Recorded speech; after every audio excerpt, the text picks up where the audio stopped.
Hello and welcome dear students. I am Rimi Jain, your mathematics mentor, and today we are going to discuss chapter number 9. अभी तक 2 lectures हमने complete कर लिए हैं। तो हम यहाँ पे 2 लेक्चर्स में क्या क्या देख चुके हैं।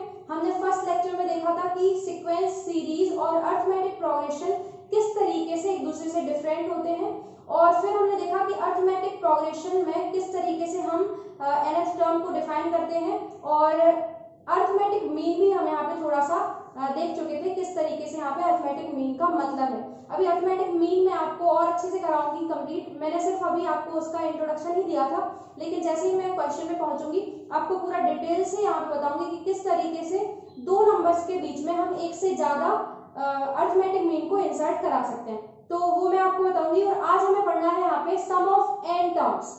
यहाँ पे कोई एपी अगर हमें दी है उसमें n टर्म्स हैं, तो n टर्म्स का हम क्या कर सकते हैं, सम निकाल सकते हैं, और वो डायरेक्ट फॉर्मूले से हम किस तरीके से निकालेंगे ये हमें यहाँ पे सीखना है। तो पहले मैं आपको जो फॉर्मूला है सम ऑफ n टर्म्स का वो ड्राइव करके यहाँ पे बताऊंगी। तो आप यहाँ पे देखिए किस तरीके से हमें ये मिला। तो सपोज करिए, let us consider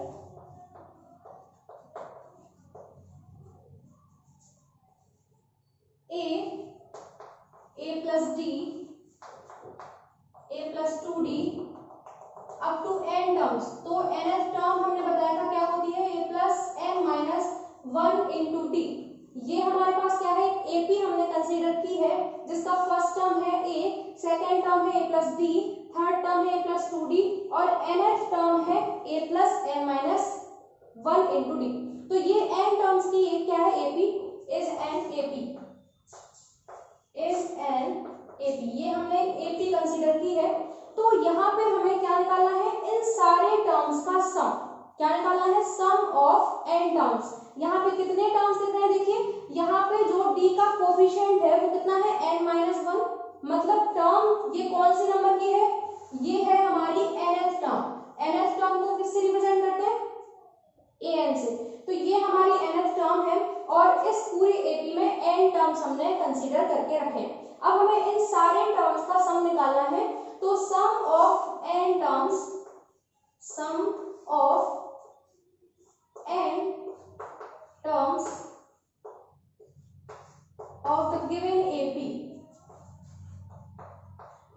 of the given AP, इसको हम Sn से रिप्रेजेंट करते हैं। जैसे अभी हमने यहाँ पे nth टर्म को an से रिप्रेजेंट किया था, या a2 को सेकेंड टर्म से रिप्रेजेंट किया था। तो यहाँ पे Sn का मतलब है सम ऑफ n टर्म्स। तो हमें इन सारे टर्म्स का क्या निकालना है, सम निकालना है।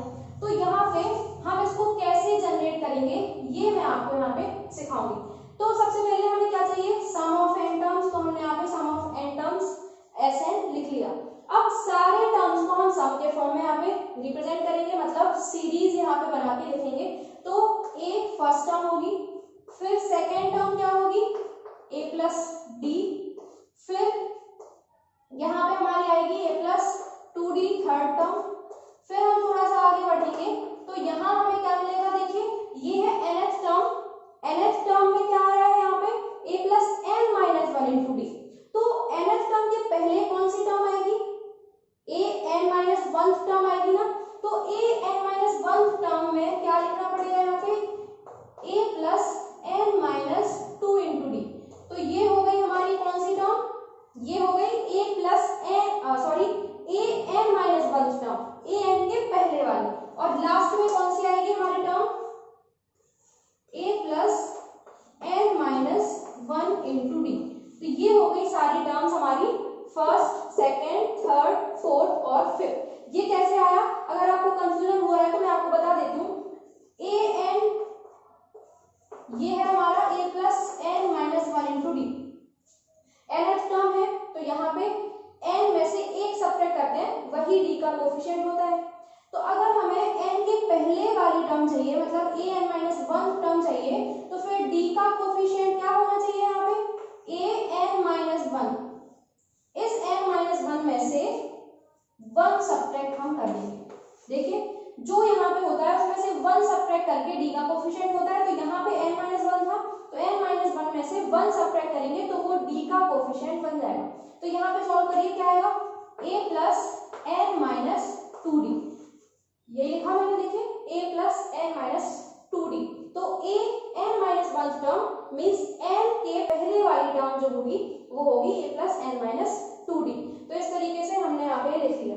क्लियर हो रहा है आपको? अब हमें यहाँ पे करना क्या है, देखिए फिर से यहाँ पे हमें Sn को ही लिखना है। फॉर्मूला ड्राइव करने के लिए हम एक अप्रोच यहाँ पे लगा रहे हैं, जिसमें हम क्या करेंगे, हमने Sn को लिखा, दोबारा से हम Sn को लिखेंगे लेकिन रिवर्स ऑर्डर में। जो लास्ट टर्म है वो फर्स्ट टर्म के नीचे आएगी, जो सेकेंड लास्ट टर्म है वो सेकेंड टर्म के नीचे आएगी, और जो फर्स्ट टर्म है वो लास्ट टर्म के नीचे आएगी। इस तरीके से एकदम रिवर्स ऑर्डर में हमें इनको लिखना है और फिर दोनों को ऐड कर देना है। तो यहाँ से लिखेंगे फर्स्ट के साथ में किसका पेयर बनाएंगे हम, लास्ट का, a plus n minus 1 into d.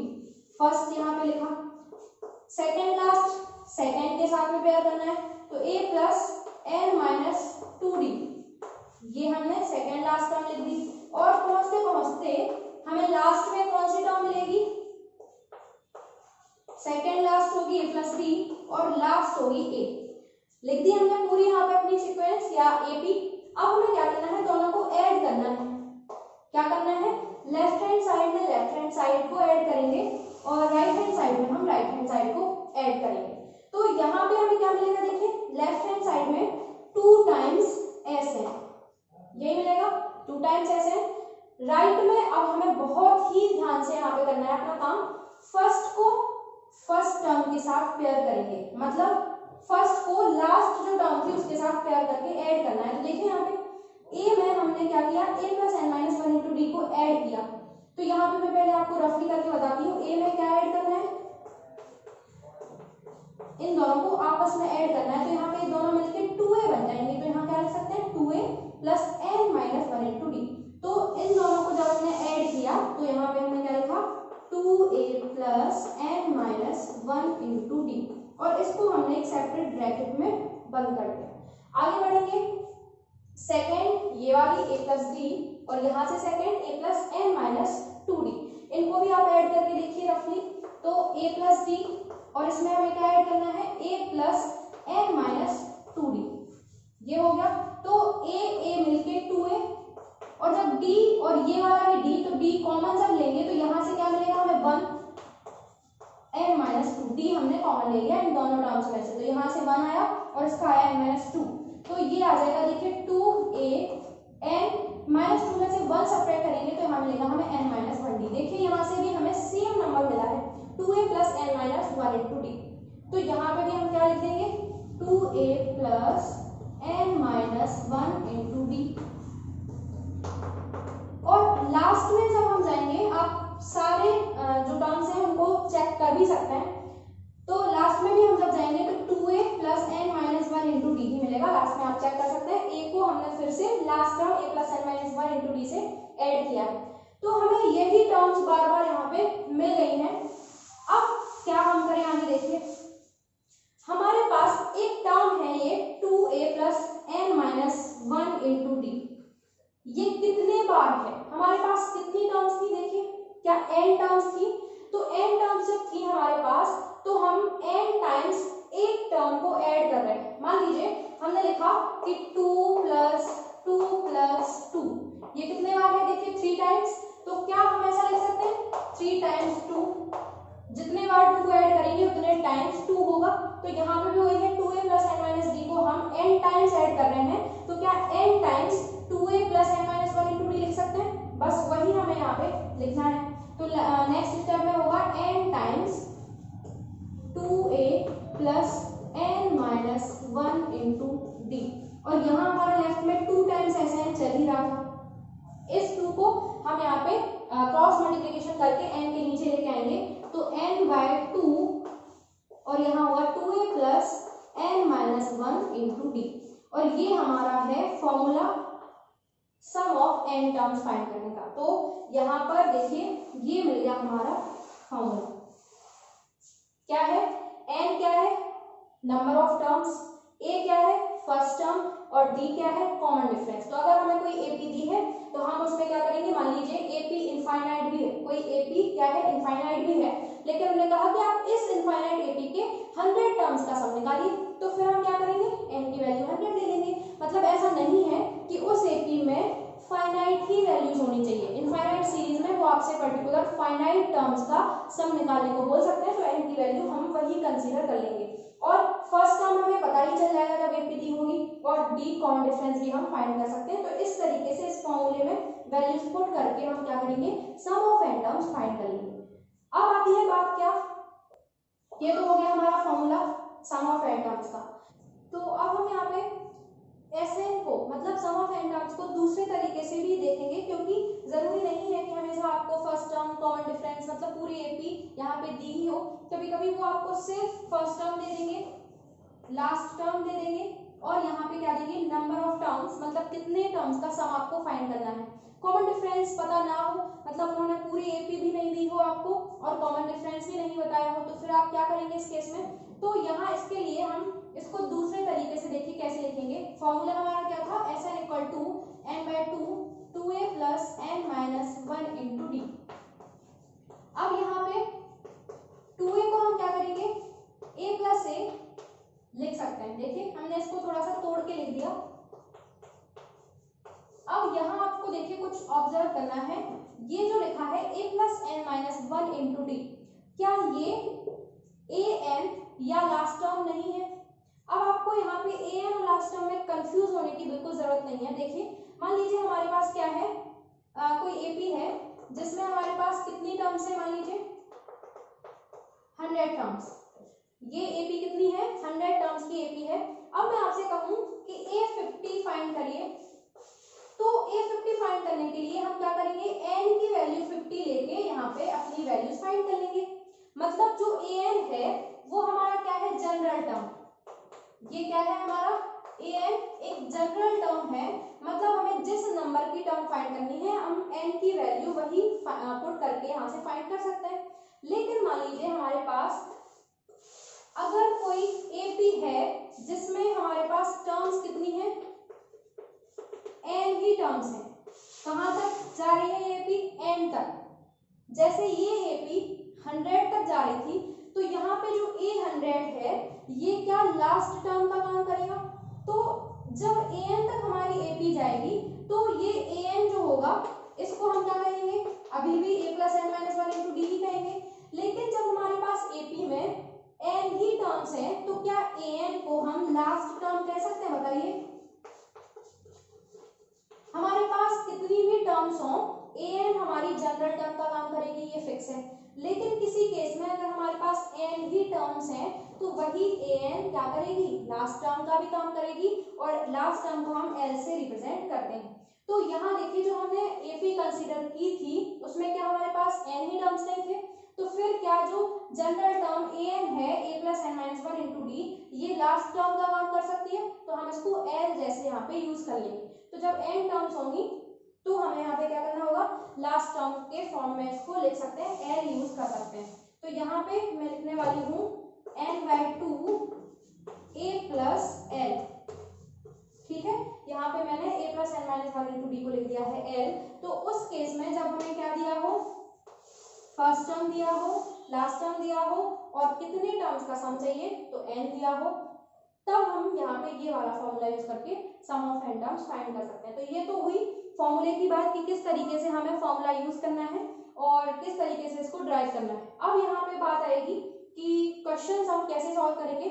तो मैं आज आपको एग्जांपल से स्टार्ट करके बताती हूँ किस तरीके से होगा, और मैं आपको सजेस्ट करूंगी कि क्लास 10th में आपने ऑलमोस्ट सब कुछ पढ़ा है, सारे क्वेश्चंस भी सॉल्व किए हैं, तो ये आपको सब कुछ आता है। एक बार आप क्वेश्चंस जो है एक्सरसाइज है अपनी 10th क्लास की वो रिवीजन आप कर लीजिए, ताकि आपको यहाँ जो क्वेश्चंस होंगे अब वो करने में प्रॉब्लम नहीं होगी। क्योंकि अगर मैं बेसिक एकदम क्वेश्चन सॉल्व कराऊंगी तो फिर टाइम वेस्ट भी होगा, इस वजह से आप अपना रिवीजन खुद करिए, 10th क्लास की बुक से क्वेश्चन सॉल्व कर। तो मैं स्टार्ट कराती हूँ एग्जाम्पल से, देखिए किस तरीके से सॉल्व करेंगे। देखिए क्वेश्चन है हमारा example number 4, page number 82, NCERT के 82 पेज पे आप देख लीजिएगा। क्वेश्चन कहता है in an AP if mth term is n and nth term is m where m is not equal to n then find the value of pth term। तो हमें यहाँ पे दो चीजें दी हैं, nth term and mth term, और साथ में बताया है कि m इक्वल नहीं होंगे और हमें pth टर्म फाइंड करनी है। क्लियर है? तो सबसे पहले हमें गिवन क्या है, गिवन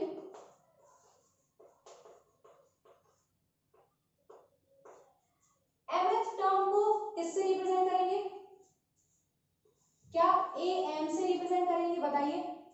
mth टर्म मतलब नोटेशन में m लिखना पड़ेगा, तो am इक्वल टू हमें दिया है n, क्या यही है? am का मतलब क्या है, a plus m minus 1 into D. हम क्या करते हैं, d का कोफिशिएंट जिस नंबर की टर्म होती है उसमें से 1 सब्ट्रैक्ट करके d का कोफिशिएंट लिखते हैं, तो इसको दे देंगे फर्स्ट इक्वेशन। और दूसरी चीज हमें क्या दी है, n, nth टर्म उन्होंने दी है हमें m, nth टर्म का मतलब क्या है, a plus n minus 1 into d, और ये है m। अब बहुत इंपॉर्टेंट चीज, हमें जो फाइंड करना है हम उसी के अकॉर्डिंग ही अपनी प्रोसेस को आगे बढ़ाते हैं। हमें क्या चाहिए, आप पहले ये माइंड में एकदम फिक्स करके रखिए, हमें AP चाहिए। देखिए हमें क्या चाहिए, AP मतलब pth टर्म जो है वो फाइंड करना है। AP मतलब ये वाला AP मत समझिएगा, यहाँ पे AP मतलब pth टर्म, तो pth टर्म का मतलब a plus p minus 1 into d. अब जो p लिखा है नोटेशन में या फिर ये वाला, ये तो आप देखिए क्या है, नंबर्स ही है, इनको हमें एलिमिनेट करने की कोई जरूरत नहीं है। नंबर्स तो वैसे सभी हैं a b d भी, लेकिन यहाँ पर क्या है, ये एल्जेब्रिकली क्वेश्चन चल रहा है, तो हमें AP फाइंड करना है, मतलब a plus p minus 1 into d, ये हमें वैल्यू चाहिए। और कैसे भी करके इन दोनों इक्वेशंस की हेल्प से हम क्या करेंगे, a और d फाइंड करेंगे। मतलब हमने आपसे कहा अगर कि आप हमें 8th टर्म फाइंड करके बताइए, तो 8th टर्म का मतलब होता है a प्लस 7d, यही होता है। तो 8th टर्म फाइंड करने के लिए आप सबसे पहले यही कहेंगे कि मैम आप पहले ये बताइए कि फर्स्ट टर्म उस AP की क्या है और कॉमन डिफरेंस क्या है, बताइए, यही बोलेंगे ना। तो इस केस में भी यही है कि मैंने आपसे कहा कि pth टर्म फाइंड करिए, तो आपके माइंड में यही आना चाहिए कि हमें पता क्या क्या होना चाहिए, first term and common difference. तो ये कहाँ से हम पता लगाएंगे, ये हम पता लगाएंगे equation number first and second से, जो इन्फॉर्मेशन इन्होंने हमें दी है। तो अब यहाँ पे फिर से आइए, आप यहाँ देखेंगे कि कुछ यहाँ पे क्या हो रहा है, टू वेरिएबल्स में ये लीनियर इक्वेशन जैसा कुछ फॉर्म हो रहा है। 10th क्लास में आपने यहाँ पे सीखा था काफी सारी मेथड्स, एलिमिनेशन या सब्स्टिट्यूशन। तो यहाँ पे हम एलिमिनेट करने वाले किनको, a और d को। तो पहले हम एलिमिनेट a को कर सकते हैं। देखिए एकदम एग्जैक्ट अगर a और d जो दो वेरिएबल्स जैसा काम करेंगे, तो a और a कोफिशिएंट भी एग्जैक्ट सेम है, तो अगर हम इक्वेशन फर्स्ट और सेकंड को आपस में सब्ट्रैक्ट कर दें, मतलब फर्स्ट में से सेकंड या सेकंड में से फर्स्ट, तो हमारा काम बन जाएगा ना। तो यहाँ लिखेंगे subtracting equation first from second. किसी को भी किसी में सेम में भी सब्ट्रैक्ट कर सकते हैं, यहाँ कोई प्रॉब्लम नहीं है। तो सेकंड में से हम कर रहे हैं a plus n minus 1 into d equal to m, और इसके नीचे लिखेंगे फर्स्ट को a plus m minus 1 into d, और ये है हमारा n।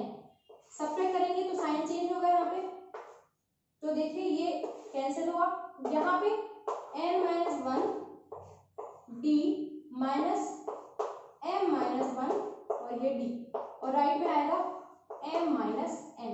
यहाँ से d हम कॉमन ले सकते हैं, तो n माइनस 1 इस माइनस का मल्टीप्लाई करिए तो माइनस m प्लस 1, और d रहेगा बाहर, और ये आ जाएगा m minus n।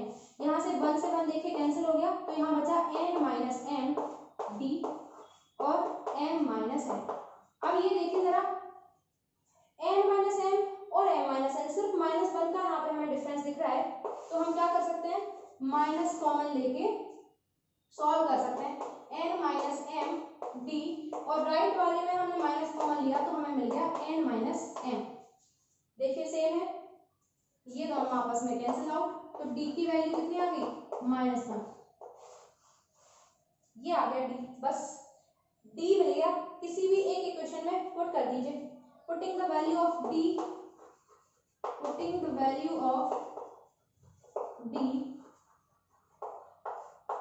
In equation first, we get क्या मिलेगा, पुट करिए a प्लस m माइनस 1, और d की वैल्यू माइनस 1 है, और यहाँ पे इक्वल में m, a माइनस 1 का मल्टीप्लाई करेंगे तो minus m plus 1 equal to n, तो ए क्या मिलेगा हमें, देखिए n राइट में जाएगा तो प्लस m माइनस 1, ये मिल गई हमें ए की वैल्यू। और इसको हम क्या दे दें, इक्वेशन नंबर 4, और इसको दे देते हैं थर्ड। तो थर्ड और फोर्थ में हमारे जो मेन काम की वैल्यूज थी वो हमें दिख रही हैं।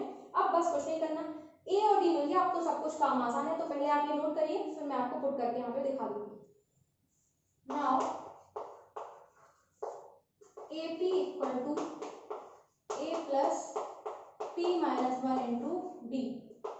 तो ए की वैल्यू पुट करेंगे n plus m minus 1 plus p minus 1 और d की वैल्यू माइनस 1। यहाँ पे आप साइड में लिख सकते हैं from equation third and fourth. तो n plus m minus 1 minus का मल्टीप्लाई करेंगे तो माइनस p और ये हो जाएगा plus 1। n plus m minus 1 minus b और ये प्लस 1 से 1 फिर से कैंसिल। तो फाइनल आंसर आया n plus m minus p, मतलब pth टर्म हमने फाइंड की n plus m minus p। और इस तरीके से ऐसे क्वेश्चंस को सॉल्व कर सकते हैं। हमारा मेन काम क्या होना चाहिए, हमें फाइंड क्या करना है। तो बिल्कुल आप कॉन्सेप्ट्स अपने क्लियर रखिए, आपको किसी क्वेश्चन में प्रॉब्लम नहीं होगी। हमें दिया क्या था उसके अकॉर्डिंग हमें pth टर्म जो फाइंड करनी थी, तो आप बेसिक कोई भी क्वेश्चन लेके माइंड में सॉल्व किया कीजिए ना। जैसे हमने आपको बताया था कि 8th टर्म बोला जाए तो आपको क्या पता लगाना होता था, a और d, और काम सॉल्व। तो यहाँ पे भी वही होगा कि हमें a और d फाइंड करना है, कैसे भी करके। कैसे फाइंड करेंगे, तो जो चीजें इन्होंने हमें दी हैं उन्हीं की हेल्प से। तो a और d को एलिमिनेशन मेथड से हमने फाइंड किया और बस यहाँ पे पुट कर दिया, तो हमारा आंसर आ जाएगा। इस तरीके से हम क्वेश्चन सॉल्व करेंगे और धीरे धीरे करके आगे बढ़ते जाएंगे। तो देखते रहिए, मेरे साथ बने रहिए और